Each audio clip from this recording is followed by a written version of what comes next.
काय बाबा हे कॉमन.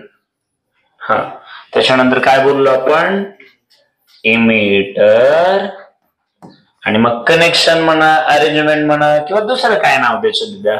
आपण कॉन्फिगरेशनला कनेक्शन नाव दिलं चालेल का रे बाळांनो?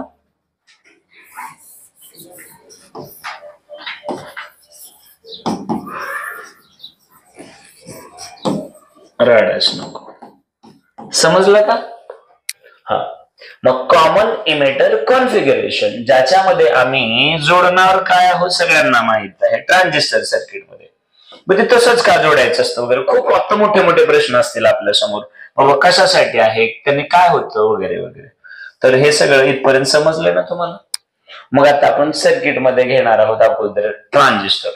मग ट्रान्झिस्टर घ्यायचा म्हटल्यानंतर आता आपल्याला त्याचा काय घ्यायचा, सिम्बॉल, ब्लॉक डायग्राम नाही ना घ्यायचा, आणि त्याला जोडायला चालू करायचं. मग या केसमध्ये इथं नीट बघा, आता हा घेतला, सॉरी, ओके. मग आम्ही आता इथं बेस दाखवला चालेल का?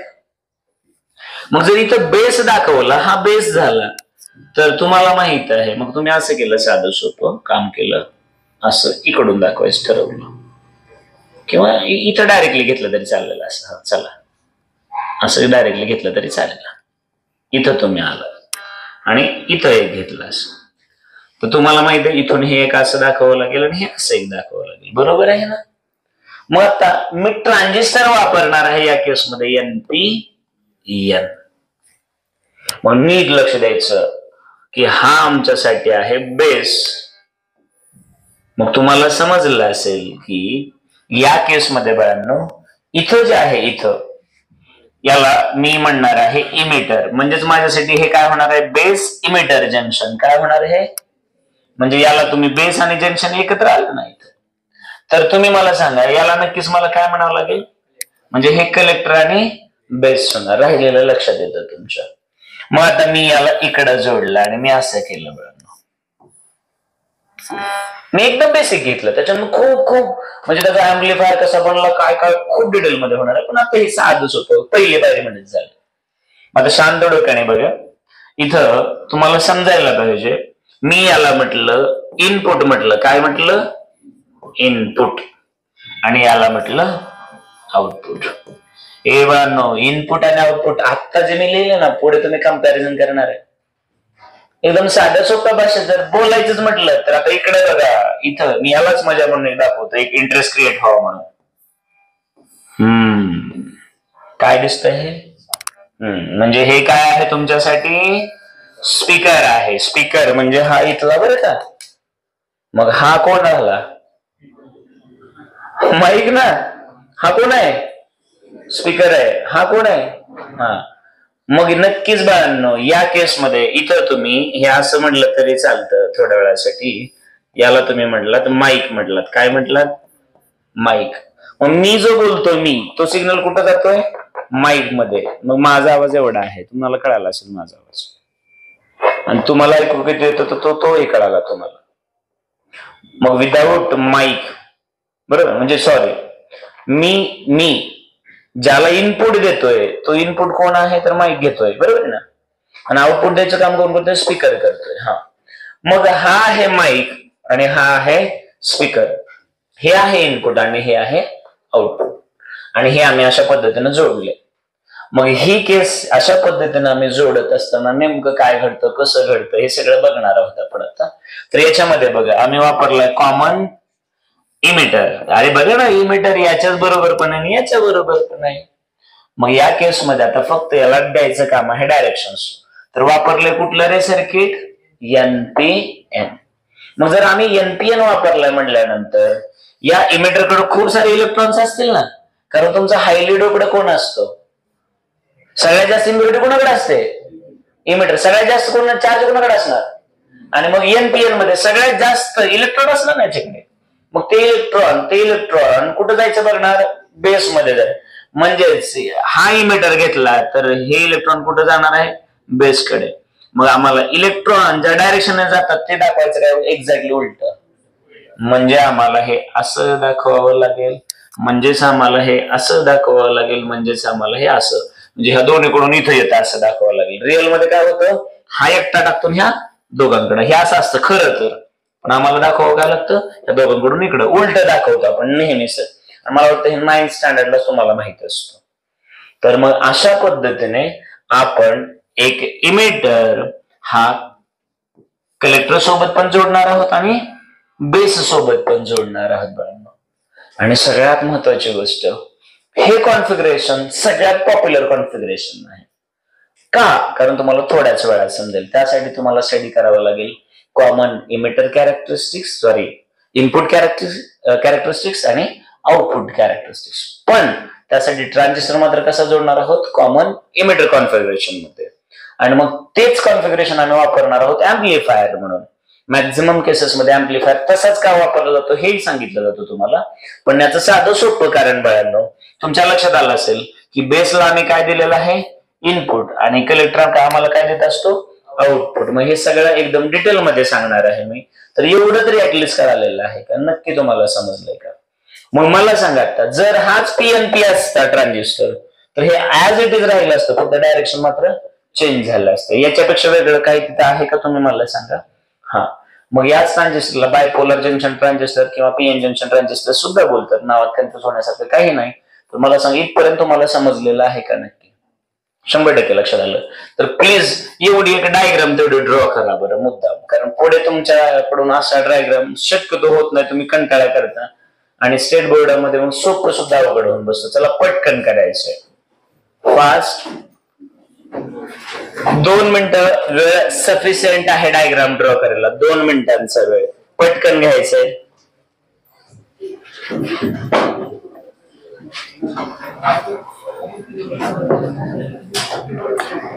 आवाज कसलाच नकोय.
माईक आणि स्पीकरची अनालॉजी समजली ना तुम्हाला?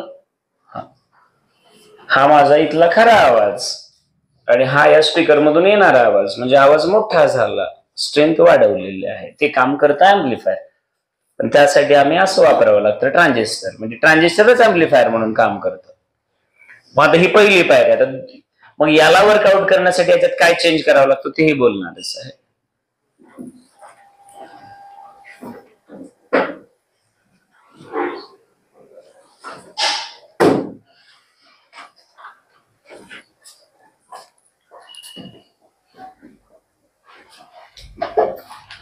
फास्ट एकदम साधी सोपी डायग्राम टाकलेली आहे. त्याच्यामध्ये कुठलाही सोर्स सुद्धा मी सप्लाय सुद्धा दाखवलेलं नाही, कारण ते सेकंड डायग्राम मध्ये हे चेंजेस करणार आहे.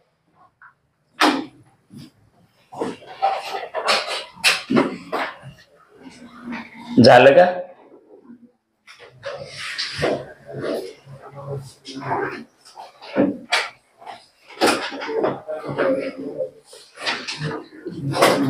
ओके, तर तुम्ही ज्या ठिकाणी आहेत तिथंच थांबा आता.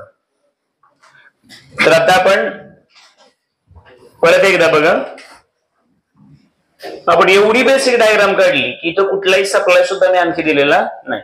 पण तुम्हा सगळ्यांना माहिती असायला हवं की सप्लाय दिल्याशिवाय तरी काही वर्क होणार, विदाऊट व्होल्टेज विदाऊट पॉवर काहीच काम करणार नाही ना. म्हणून आता दुसऱ्या स्टेजला डायग्राम तीच कशी बदलणार, तर आता इथे नीट लक्ष द्यायचं. हा तुमचा कोण आहे? अरे बाबांनो, तो कोण झाला? हा कोण आहे? हा आहे तुमचा ट्रान्झिस्टर. मी डायग्राम अशी दाखवली, इकडे एरो बाहेर दाखवला येताना, म्हणजेच करंट बाहेर होतं म्हणजे इलेक्ट्रॉन मध्ये जातोय, म्हणजेच हा ट्रान्झिस्टर कोण असेल? NPN असेल. आता तुम्हाला माहित आहे की हा बेस आहे आणि हे कोण आहे? इमिटर आहे. दुसऱ्या पायरीवर आहोत आपण. पहिली पायरी काटेवाटे ती काय 100% बरोबर असते का? आता दुसरी स्टेप तुम्हाला कन्फर्म कशी करते बघा. दुसऱ्या स्टेप मध्ये काय आहे की इथं आम्हाला हे इमिटर आणि बेस जंक्शन आहे, बरोबर आहे की नाही? मग सगळ्यांना माहित आहे आम्ही इमिटर आणि बेस जंक्शनच्या अक्रॉस इनपुट सिग्नल देणार आहोत. कसला सिग्नल? म्हणजेच मी जे बोलतोय ते इनपुट आहे. कोणासाठी? माईक साठी. म्हणजे इनपुट माझा माईक झाला असं म्हणा.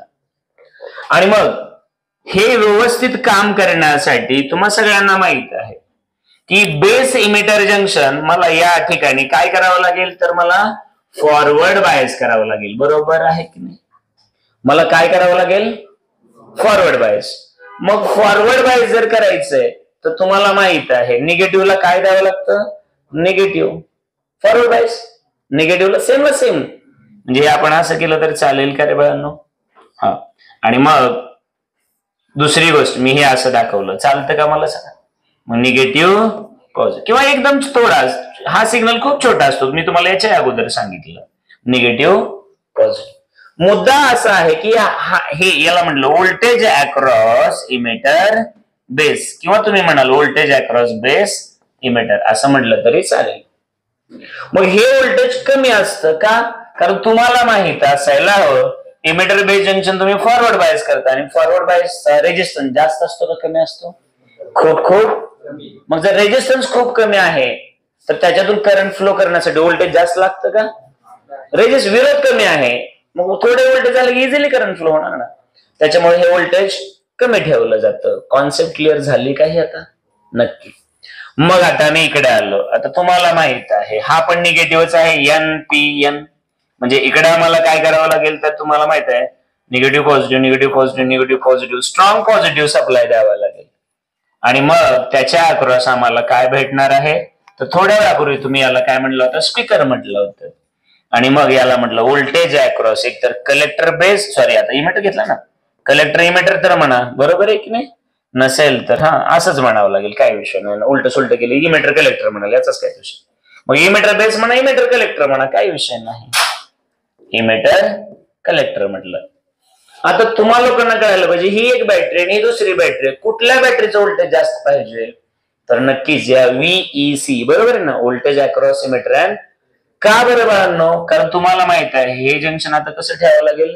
रिव्हर्स. म्हणजे large amount off voltage apply केल्यानंतर त्यांना काय करावं लागेल? त्याला ओढून घ्यावं लागेल. असंच ना रे बाळांनो, बरोबर आहे की नाही? म्हणजे याचा अर्थ ही बॅटरी मोठी, ही बॅटरी छोटी. समजलंय का? मला असं वाटतं तुम्हाला हे एकदम चांगल्या पद्धतीने कळालं असेल. नक्की कळतंय? 100% लक्षात आलंय? मग जर हे लक्षात आलं असेल तर या व्होल्टेजचं काय काम आहे, तर सगळ्यात अगोदर हे थोडस, हे छोटं व्होल्टेज हे काय करत असतं, तर इमिटर बेस जंक्शनला फॉरवर्ड बायस करत असतं. ऑन करायचं, बेसला ऑन करायचं काम करतं. आणि इकडे लार्ज अमाऊंट ऑफ करंट हे कलेक्ट करायचं, घ्यायचं काम या बॅटरीचं असतं. लक्षात आलं का? आणि मला असं वाटतं त्यासाठी आपण एकदम साधी सोपी कॉन्सेप्ट एकदम बेसिक मध्ये बघितली होती.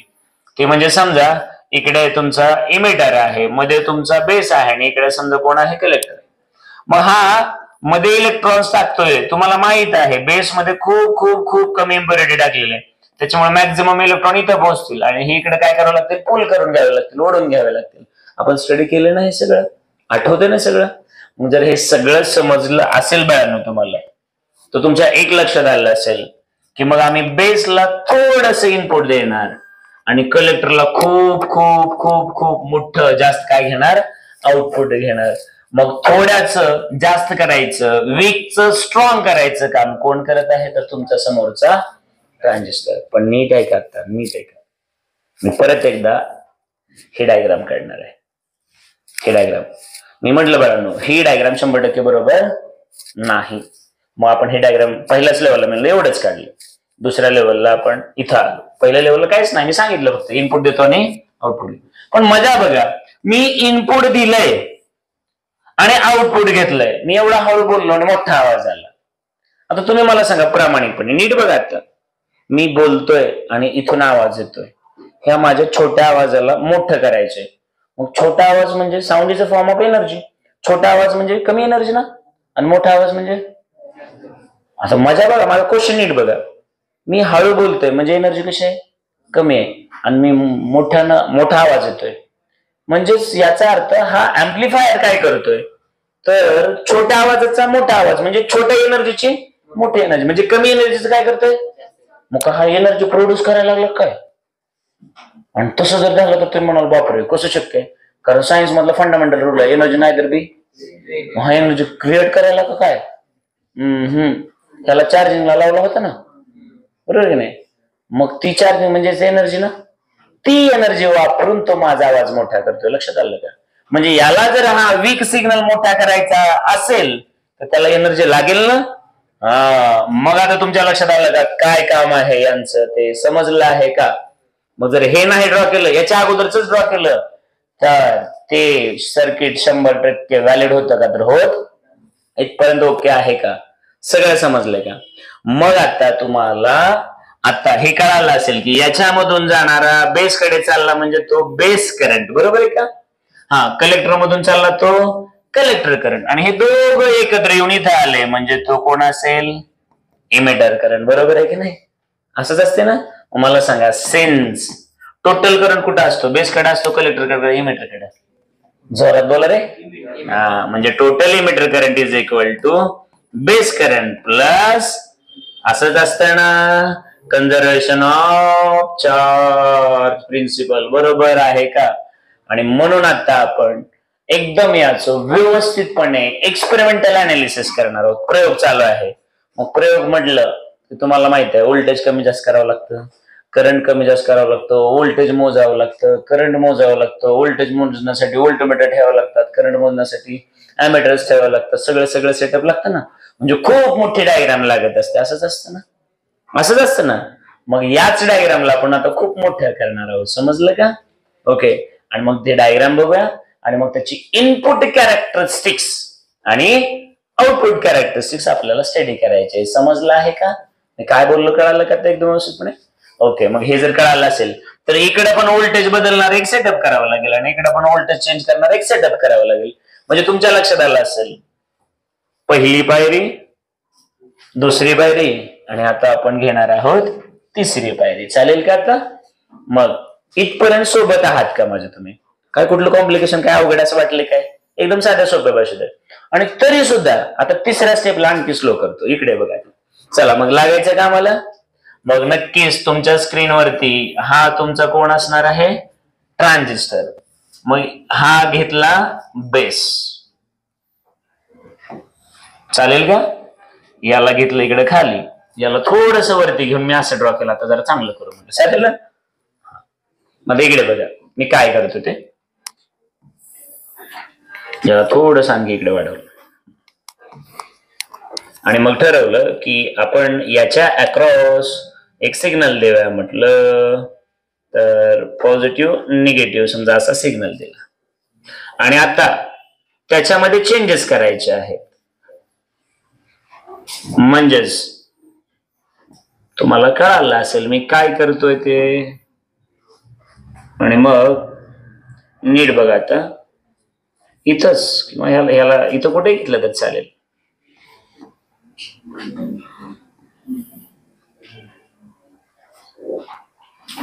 इथं घेऊया. मी काय करतोय बघा, आमचं इनपुट मी इथं दिलंय, बेसलाच इनपुट दिलंय ना मी, म्हणजे माझा माईक कुठे जोडलेला आहे इथं. म्हटलं चालेल का आता.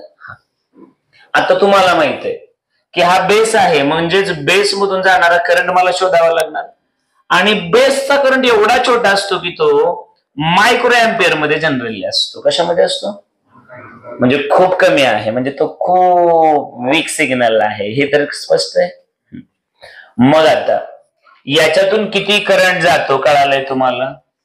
मग हे आपण असं म्हटलं voltage across base and emitter, असं याला नाव दिलं. बेस आणि इमिटर, इथं लिहितो मी इमिटर, कलेक्टर आणि बेस. सगळ्यांना 2 मिनिटात करतो ना रे बेस. हे कोण झालं? इमिटर. आणि ट्रान्झिस्टर हे असं दाखवलं मी, म्हणजे हा कुठला घेतला? एन घेतला. ओके. आता मजा बघा की याला व्होल्टेज दिलं वगैरे वगैरे वगैरे केलं. मग याच्या अक्रॉस किती व्होल्टेज आहे मोजण्यासाठी मी हे असं व्होल्टमीटर बसवलं. चालेल का आता हे? मग तुम्ही म्हणाल इथं आहेच की, अरे पण मी कमी जास्त करतोय ना व्होल्टेज. हे समजा आपण असं म्हटलं 6 व्होल्टची बॅटरी आहे आणि याने किती घेतलं ह्या इथल्या स्विचवर डिपेंड असेल ना, हे खालीवर होणार ना. मला असं वाटतं असली अरेंजमेंट आपण प्रत्येक सर्किटमध्ये जास्तीत जास्त आपण अरेंजमेंट याच्यामध्ये केली होती. काय त्याचं नाव? Dual nature of radiation. Switch करतो बोलतो मला. मग हा जेवढा खाली येणार, इथं आला रे आला किंवा याच्या खाली आला म्हणजे 0 व्होल्टेज झाला ना. हा जसा वरती जातो, जसा वरती इथं गेला, इथून जर आम्ही घेतलं तर ह्याचं सगळं व्होल्टेज मिळालं, याच्याकडे ड्रॉप झाला नाही. बरोबर. आणि नसेल कळत तर मी आणखी एक चांगली गोष्ट बोलतो, एकदम सोपी. समजा नीट बघा आता, कळावं प्रत्येक लेकराला व्यवस्थितपणे कळावं असा आमचा उद्देश असा. मग याचे तुकडे करतोय, ह्या एक तुकडा केला आणि हा एक तुकडा केला, असं इमॅजिन करा. असं इमॅजिन करा की हे व्होल्टेज आहे 6 व्होल्ट. असं इमॅजिन करा किती व्होल्टेज आहे. ओके. आता कळतं तुम्हाला. आता आणि याला पण नाव देतो मी. याला म्हटलं A1, A2, A3 आणि समजा इथं बोलला A4 आणि इथं घेतला A5. इमॅजिन करा की हे तुमचं स्विच आहे ना, जोडत असतं, ते कनेक्ट करत असतं असं. मग हा त्याला आपण जॉकी म्हणूया. जॉकी टच करायचं काम करतो. आता इमॅजिन करा जॉकीनं टच केलं A1 ला. कुठं टच केलं? म्हणजे A1 ला टच केल्यानंतर सगळं जे व्होल्टेज इथं आहे तेच व्होल्टेज A1 ला आहे, म्हणजे सगळंच व्होल्टेज इकडे भेटणार. अरे जेवढं व्होल्टेज आहे तेवढं A1 सगळंच भेटणार ना. जर आता ही आमची जॉकी आली आणि या जॉकीने टच केलं A2 ला. आता बघा हे टोटल आहे 6 व्होल्ट, त्याच्यातलं 2 व्होल्ट याने खाल्लं, 2 व्होल्ट याने खाल्लं, 2 व्होल्ट याने खाल्लं. मग आता आम्ही पोहोचलो A2 ला. 6 पैकी 2 गेलं म्हणजे A2 ला व्होल्टेज किती असणार? 4. A1 ला किती असणार? 6. आता आम्ही जर A3 ला असेल तर 2 व्होल्ट असणार. A4 ला म्हणजे A5 ला सुद्धा 0. समजलं का मी काय बोलतो ते? मग तुम्ही जसं खाली येणार आहात तसे या बॅटरीनं तर 6 देऊन टाकले, त्याचं काम संपलं. पण पुढे किती घ्यायचंय तुम्ही बटनावर, आणि बटन म्हणजे तुमचं खालीवर फिरणार. लक्षात आलं का? म्हणून बाळांनो नीट लक्ष द्यायचं. आम्ही थोडंसं एक्स्ट्रा ड्रॉ करतो. हा तुम्ही मात्र याला असे अरेंजमेंट दाखवा. चालेल ना? आता मग ऍरोचं काम कळालं का? ऍरो हा सिलेक्टिव्ह पर्पज साठी वापरला. तुम्हाला जेवढं व्होल्टेज घ्यायचं तेवढं घ्या, म्हणजे कमी जास्त करण्यासाठी. समजलं का आता हे? ओके. मग इथं आहे 6 व्होल्ट आणि तुमचं कनेक्शन जॉकी कुठे A2 ला ना, मग हे किती दाखवणार? 4 व्होल्ट ना. अरे बरोबर आहे की नाही? आणि हे चालले A3 ला तर हा किती दाखवणार? 2 व्होल्ट. हे चालले A4 ला तर हा किती दाखवणार? हा कळलंय का? नक्की कळलंय का? हा. मग आता याच्या पुढे इकडे आम्ही आलो. मग आता कलेक्टर साहेब, याच्या अक्रॉस आम्ही काय घेणार आहोत? आउटपुट घेणार आहोत. काय घेणार आहोत आम्ही? आउटपुट घेणार आहोत. तरी सुद्धा म्हणजे डायरेक्टली दाखवतो असं. इथे काय आम्ही घेतला मिली अँपिअर मीटर, म्हणजे हे अॅमीटरच आहे, हे पण अॅमीटरच बरं का. हा. आणि मग त्याच्या पुढे समजा मी याच्या अक्रॉस असं दाखवलं व्होल्ट मीटर. तुम्हाला माहित आहे की इकडे बॅटरी मोठी जोडावी लागते आणि याच्या अक्रॉस आम्ही समजा असं दाखवलं, हे बॅटरी अशी दाखवली, मोठी चांगली बॅटरी दाखवली. चालतं ना रे बाळांनो? सॉरी मी इकडे असं हे घेतो. मग आता नीट लक्ष द्या. आता याची गरज कसली दाखवत बसत नाही मी. ठीक आहे. हा इनपुट आउटपुट दाखवलं नाही अगोदर. हा इथं दाखवत बस. आता इकडे जरा व्यवस्थित लक्ष द्या रे बाबांनो. या स्विचचं काम आहे व्होल्टेज घेणं. कुठलं? तर हे व्होल्टेज आहे voltage across emitter and collector, आणि याचं आहे voltage across base and emitter किंवा इमिटर अँड बेस, किंवा आपण नाव तिकडे इमिटर सुरुवातीला इथं पण इमिटरच देऊया. Emitter base. शांत डोक्याने बघायचं आता एकदम व्यवस्थितपणे. तुम्हाला प्रत्येक छोटी गोष्ट कळायला पाहिजे. इथं आल्यानंतर याच्यातला काही करंट इकडे गेला असेल ना, आणि याच्यातला काही करंट इकडे, याच्यातला काही करंट इकडं, हा असा येतो, हा असा, परत हा असा येतो. समजलंय का? तर एकदम व्यवस्थितपणे बघायचं बघा. आता या सर्किटचे दोन पार्ट्स पडतात. एक जो बेस कडून जातो तो आपल्यासाठी इनपुट म्हणून काम करतो, आणि कलेक्टरला जे घेतलं जातं तो आपल्यासाठी काय असतो? आउटपुट म्हणून असतो. समजलंय का? मग हा ट्रान्झिस्टर किंवा हे कॉन्फिगरेशन याच्यामध्ये आम्ही कॉमन कोण वापरलेला आहे? तर आम्ही वापरलेला आहे कॉमन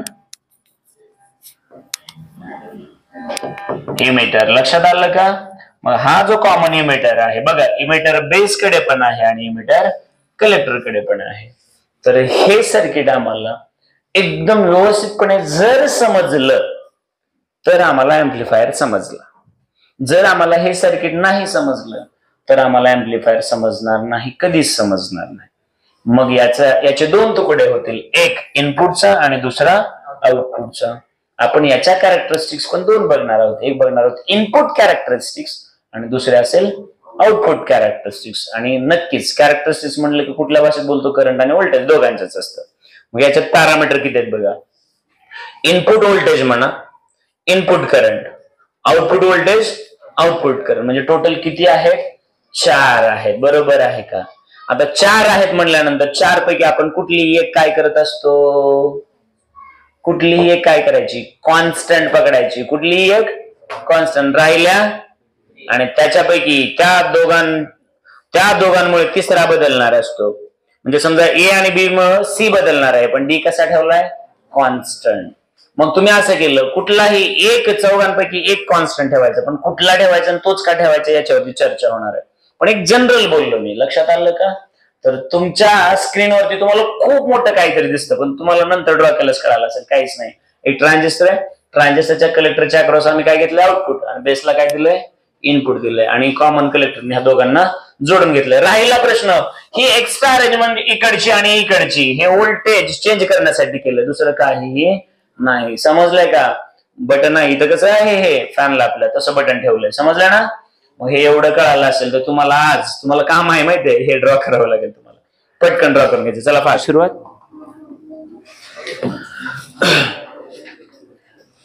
ड्रॉ करून घेतलं हे सगळं. मग आता मला सांगा, आपण इनपुट दिलंय कोणाला रे? इनपुट दिलंय कोणाला? बेसला. Very good. आणि आउटपुट घेणार कोणाकडून? अरे इमिटर कॉमन आहे ना गड्यांना, कलेक्टर कडून. कॉमनचा अर्थ कळा ना का? हा, मग इमिटर दिलंय, इनपुट दिलंय कोणाला? बेसला. आणि आउटपुट आपल्याला कोण देणार? कलेक्टर देणार. मग तुम्ही मला सांगा, इनपुट देताय एकाला आणि आउटपुट एकाकडून घेताय म्हटल्यानंतर तुम्हाला इंटरेस्ट कशात पाहिजे? इनपुट आणि जगाचा नियमच आहे ना, की मी किती इन्व्हेस्टमेंट करतो आणि मला किती आउटपुट मिळते, असंच ना रे. मग इनपुट देतो बेसला म्हणल्यानंतर मला इंटरेस्ट कशामध्ये असला पाहिजे? बेसच्या करंट मध्ये. बरोबर आहे की नाही?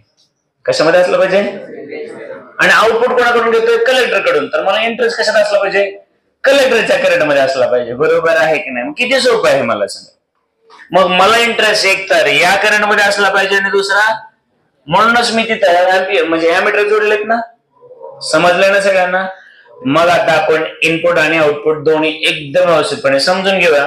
तर चला, अगोदर परत आपलं स्लो काम असेल. पहिलं काम आहे, आपण शिकूया की इनपुट कॅरेक्टरिस्टिक्स काय आहे. ओके. मग त्याच्यानंतर परत आणखी एखादा दुसऱ्या मिनिटाचा रेस्ट. मग इकडे टायटल दिलं, त्याच्यातलं पहिलं इनपुट कॅरेक्टरिस्टिक्स.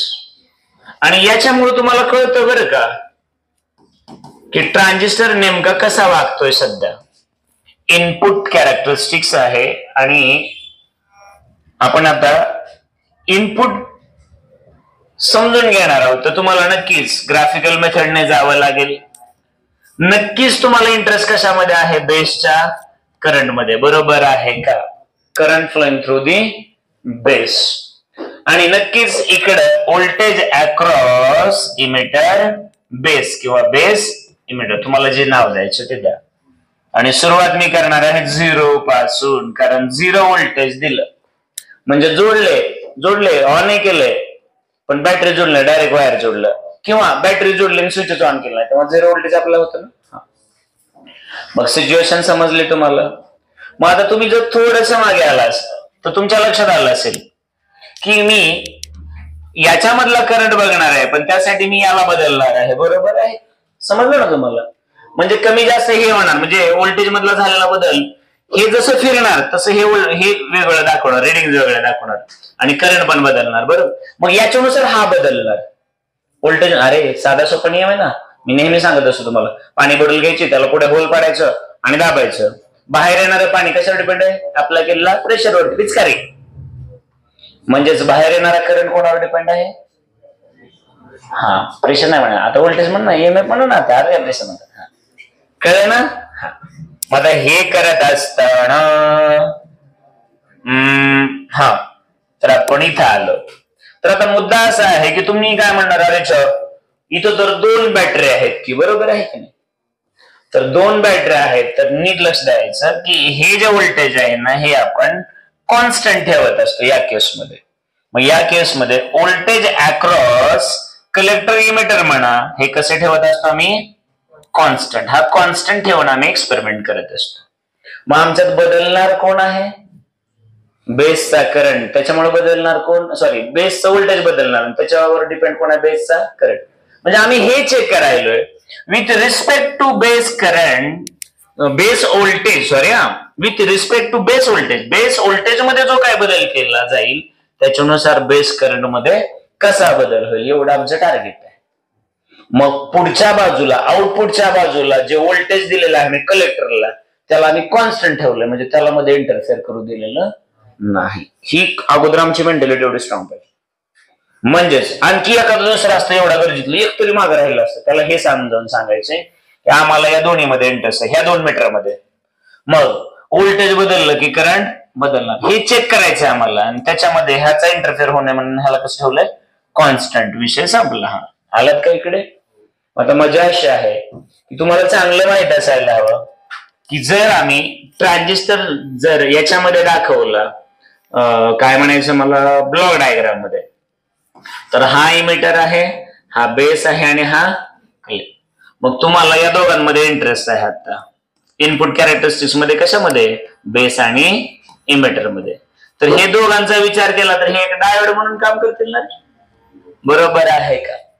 आणि ज्यावेळेस आम्ही एक्सपेरिमेंट करतो त्यावेळेस एक गोष्ट लक्षात आली पाहिजे की एकदा हे व्होल्टेज ठेवलं समजा 0 व्होल्ट, दुसऱ्या वेळेस ठेवलं समजा 10 व्होल्ट, तिसऱ्या वेळेस ठेवलं समजा 20 व्होल्ट, असं करत करत ज्यावेळेस सायंटिस्ट लोक जातात आपली, त्यावेळेस त्यांना ज्या पद्धतीचं आउटपुट भेटलेलं आहे ते आपण ड्रॉ करत असतो. आणि मग त्यांचं जे आउटपुट आहे जनरली हे डायोड. आता हा एवढा सेशन म्हणजेच बेस आणि इमिटरचा जो सेशन आहे तो डायोड आहे, आणि म्हणून त्यांना डायोड फॉरवर्ड बायस मध्ये जसं काम करतो अगदी तसंच भेटलेलं आहे.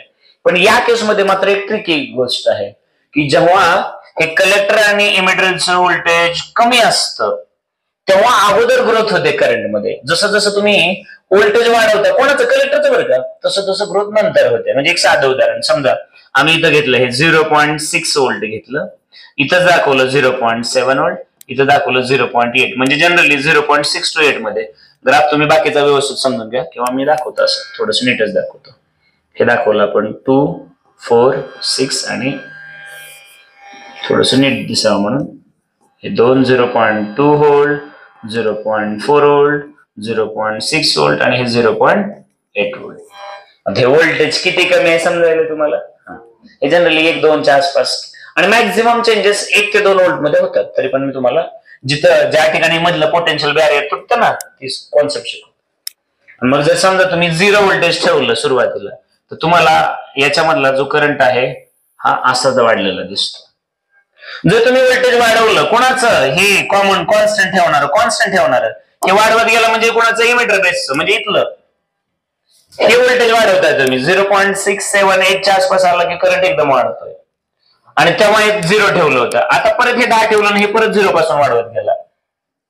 आता समजा किती व्होल्टेज ठेवलं? 10 व्होल्ट ठेवलं, तर हाच ग्राफ तुम्हाला हा असा दिसतो. लक्षात आलं का. मग हा 0 व्होल्ट साठी तर हा 10 व्होल्ट साठी, तोच तुम्हाला 20 व्होल्ट साठी असा ग्राफ दिसतो. लक्षात आलं का. मग तुम्ही याच्यातलं कुठलाही रॅन्डम ग्राफ जर बघितला तर तुमच्या लक्षात येतं अरे हे तर हे फॉरवर्ड बायस सारखा हा दिसतोय, बरोबर आहे की नाही? मग तुमच्या हे मग याच्यावरून कन्क्लुजन नेमकं काय आहे तर तुमच्या लक्षात आलं असेल खूप खूप खूप खूप जास्त व्होल्टेज मध्ये चेंजेस झालेत का कमी झालेत मला सांगा. 0.6 आणि 0.8 म्हणजेच नियर अबाउट 0.2 म्हणा किंवा बाबा 0.5 व्होल्टेज म्हणा, म्हणजे एक व्होल्टेज पेक्षा कमी व्होल्टेज वाढवलं ना मी, म्हणजे व्होल्टेज खूप जास्त वाढवलं का एकदम मायनर चेंजेस केले, थोडे चेंजेस केले. आणि व्होल्टेज मध्ये खूप थोडा चेंज केला. आणि इकडे एक उदाहरण घेतलं या साईडला 1 2 3 4 5 असं आहे. मग हे म्हणलं 2 मायक्रो अँपियर आहे, 4 मायक्रो अँपियर आहे, 6 मायक्रो अँपियर आहे, 8 10 12 हे मायक्रो अँपियर मध्ये बरं का. हा तर खूप थोडा व्होल्टेज वाढवलं की लार्ज करंट कशामध्ये दिसतोय तुम्हाला? बेसमध्ये, बरोबर आहे की नाही? मग खूप कमी व्होल्टेजला जर लार्ज करंट चेंजेस होत असतील तर तुम्ही मला सांगा इकडे according to Ohm's law V is equal to I into R, R is equal to V by I. तुम्ही बघितलं असेल की व्होल्टेज आणि करंट मध्ये हा खूप खूप खूप खूप स्मॉल आहे आणि खूप खूप खूप लार्ज करंट चेंज होईल तर हा सुद्धा कसा असला पाहिजे? खूप खूप स्मॉल असला पाहिजे, बरोबर आहे का ना? अरे बघा ना X is equal to Y by Z जर असेल आणि Z मोठा छेद मोठा आणि अंश छोटा तर येणार उत्तर हे खूप खूप छोटं असतं ना. म्हणजेच रेजिस्टन्स सुद्धा खूप खूप कसा झाला. म्हणजे तुमच्या लक्षात आलं असेल की इमिटर आणि बेस हे फॉरवर्ड आहेत आणि त्यांचा जो रेजिस्टन्स आहे हा कसा आहे? रेजिस्टन्स इनपुटचा रेजिस्टन्स हा खूप खूप कसा आहे? स्मॉल आहे. कन्क्लुजन काय आलं? कळालं का?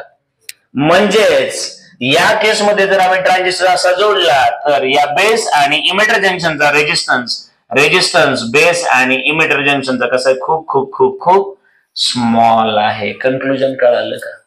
100% लक्षात आलं का? दुसरी गोष्ट आम्ही थोडंही व्होल्टेज बदललं काय कोणाचं तर इमिटर बेस जंक्शनचं तर करंट मध्ये खूप मोठं व्हॅरिएशन आम्हाला बघायला भेटतं. हे समजलंय का? प्रामाणिकपणे सांगा बरं, हे खरंच तुम्हाला कळालंय? नक्की कळालंय? जर हे समजलं असेल तर हा ग्राफ घ्यावा लागेल तुम्हाला. चला बरं घ्यावाच लागेल. मी तुम्हाला त्याच दिवशी सांगितलं होतं की मी ज्यावेळेस ट्रान्झिस्टर येईल स्लो डाऊन होणार आहे म्हणून बोललो होतो की नाही. हा आता तुम्हा दोघांना होमवर्क दिलाय, उद्या सकाळपर्यंत सांगितलं तरी चालतंय. तू तीन पेपर आणि त्याच्यातलं फक्त आणि हो ट्रान्झिस्टर आणि एक काम करा साधं सोपं, ट्रान्झिस्टर म्हणजे पूर्ण चॅप्टर्स घ्या सेमीकंडक्टर, त्याच्यामध्ये ट्रान्झिस्टर पण आला, डायोड पण आला आणि पुढचं हे पण आलं डिजिटल इलेक्ट्रॉनिक्स पण आलं. त्याला तुम्ही लॉजिक गेट्स म्हणता. कळलं लगेच ना? मग तुमच्या लक्षात येईल क्वेश्चन कसे विचारले होते ना आपल्याला कसं शिकवलं गेलं. फास्ट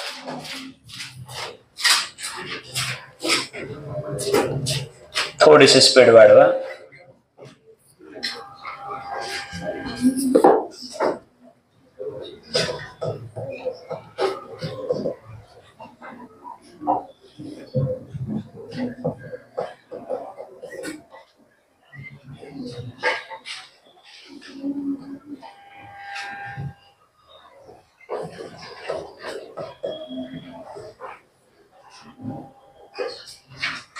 जर कोणाला एवढ्यात पण काय राहिलं असेल कळालं नसेल तर मी रिपीट 4 वेळा पण घ्यायला तयार असतो, तुम्हाला माहित आहे. पण तुमची कमीत कमी काय म्हणतात मी तुम्हाला 4 वेळा ताटात वाढायला तयार आहे, पण तुम्ही खावा तर तेवढं किंवा महागा तर ऍटलिस्ट.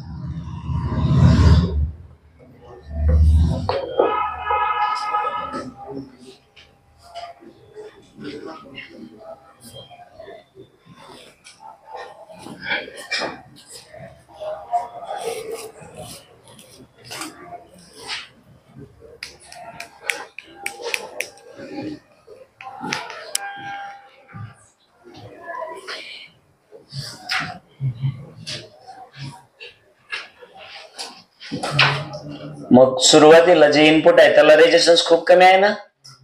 आता पुढचं आपण बघूया. पटकन समजून घ्या बाळांनो, डायग्राम ड्रॉ करताना त्याचं मिनिंग घ्या.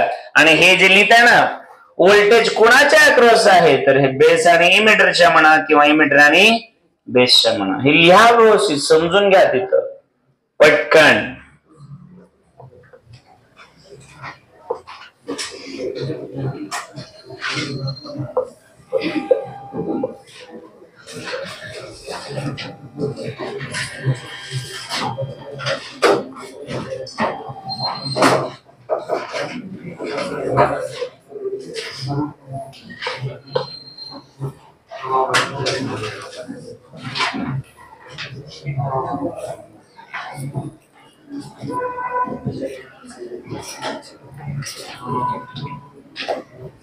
ओके, मग करायची आता पुढची सुरुवात. आता इनपुटला बघितलं तुम्ही, थोडाही बदल बेस व्होल्टेज मध्ये झाला की खूप मोठा बदल कशात होत होता? बेसच्या करंट मध्ये. आता बाळांनो तुम्हाला याच्या एक्झॅक्टली अपोजिट बघायला मिळेल. प्लीज बंद करून ठेवा. आता आम्ही बघणार आहोत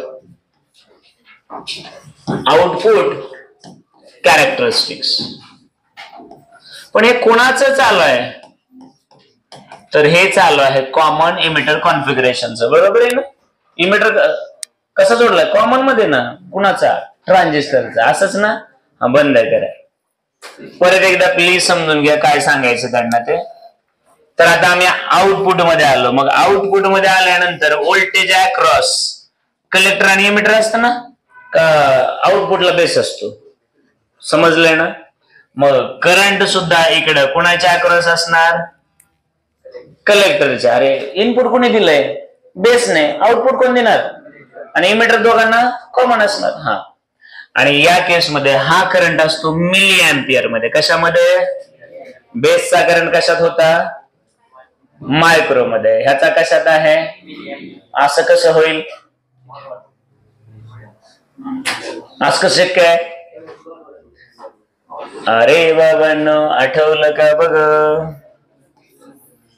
हाच आमचा प्रॉब्लेम आहे. आम्ही शिकतो, आम्ही वापरायला शिकत नाही.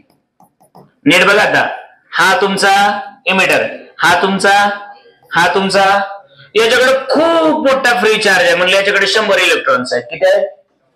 आणि याने 100 इथे टाकले.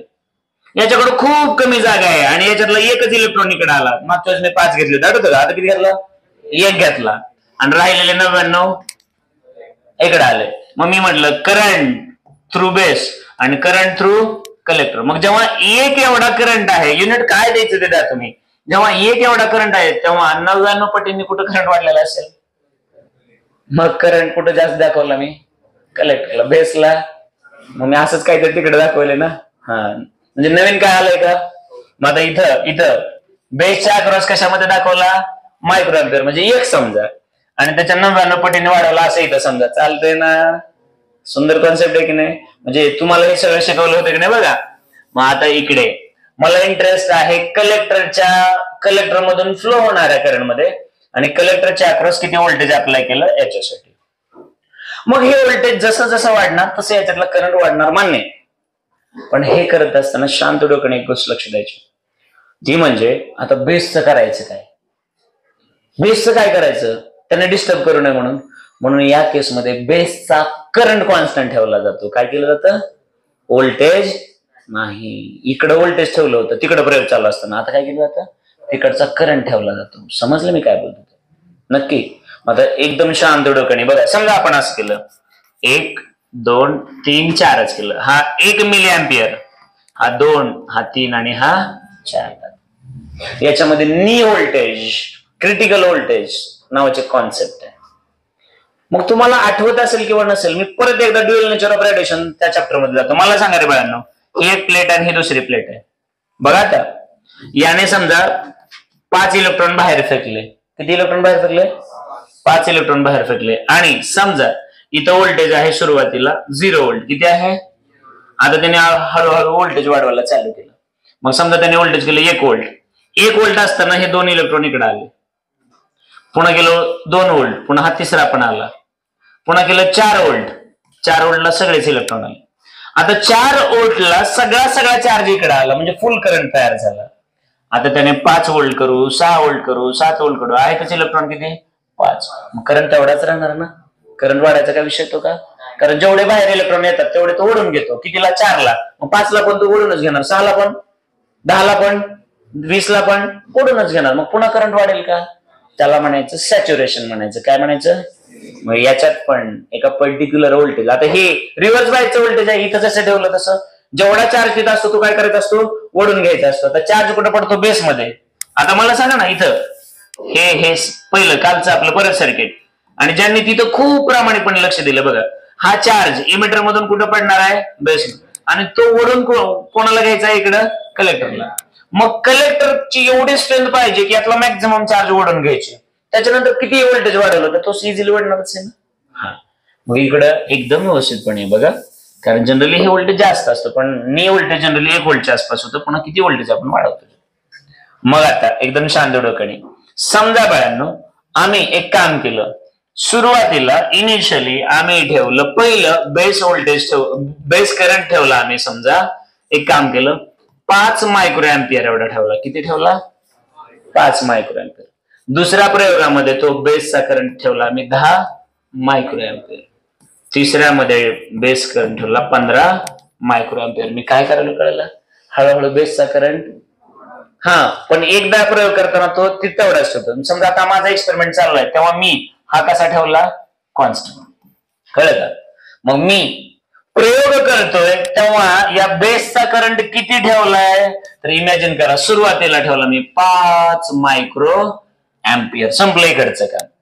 आता मी हे व्होल्टेज हळूहळू वाढवणार आणि करंट इकडे बघणार, म्हणजे माझा या दोघांवरतीच लक्ष आहे ना. त्याला ठेवलं कॉन्स्टंट.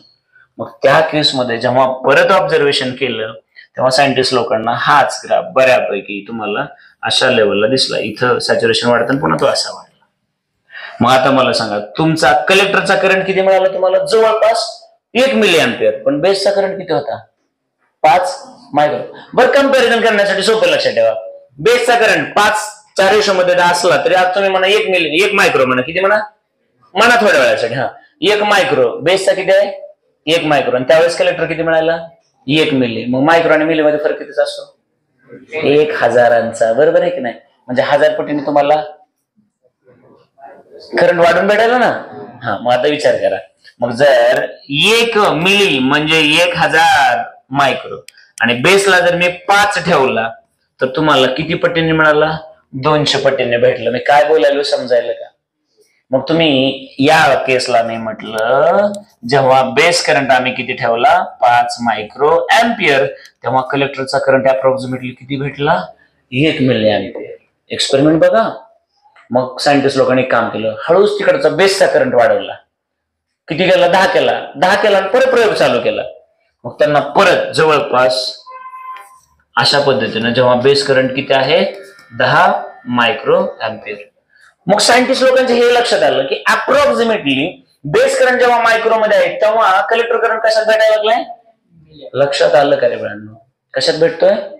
आणि मग सायंटिस्ट लोकांनी या दोघांचं कम्पॅरिझन केलं. मग आम्ही खूप सारं व्होल्टेज वाढवतोय, करंट मध्ये वाढ होत, व्होल्टेज वाढवतोय, करंट मध्ये वाढच होत नाही. मग तुमच्या लक्षात आलं असेल, since current is equal to, किंवा असं जरी म्हटलं तर resistance R is equal to voltage by, बरोबर आहे का? मग तुम्ही मला सांगा, किंवा तुम्ही असं म्हणलं V is equal to I into R म्हटलं, तर तुमच्या हे लक्षात यायला पाहिजे बाळांनो की आम्ही लार्ज अमाऊंट मध्ये काय वाढवतोय, व्होल्टेज वाढवतोय, करंट वाढत.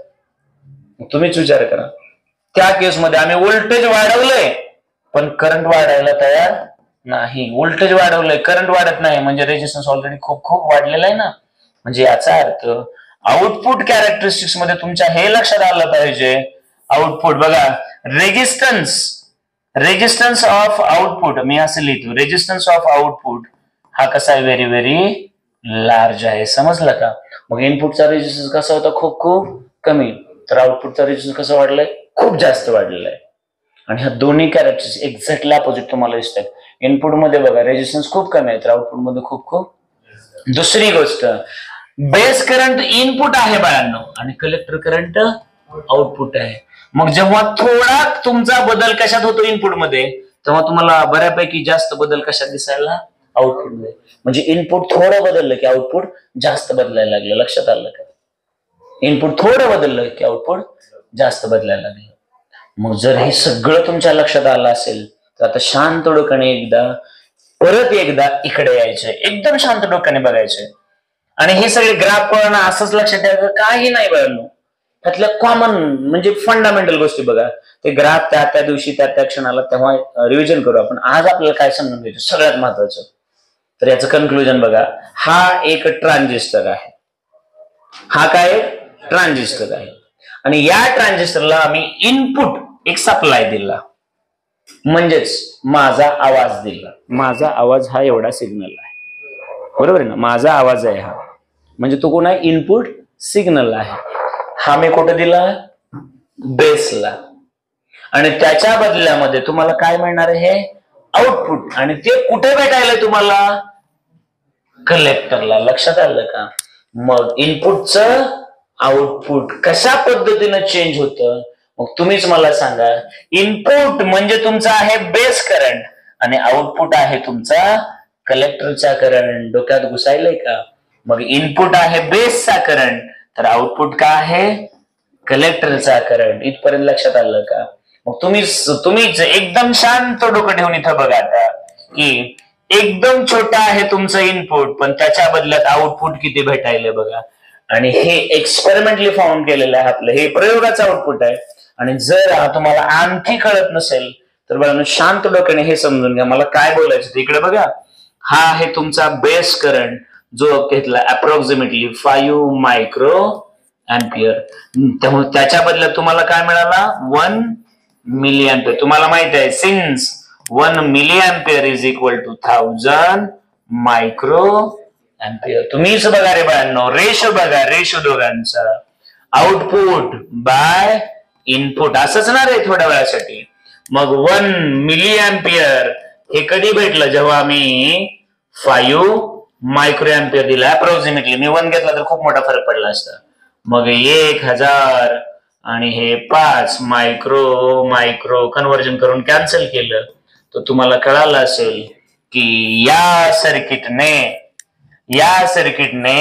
माझा जो आवाज आहे इथं जर माझा आवाज असेल तर हा किती पटीने वाढवायचं बघणार जवळपास 200 पटींनी वाढवायचं बघणार. लक्षात आलं का.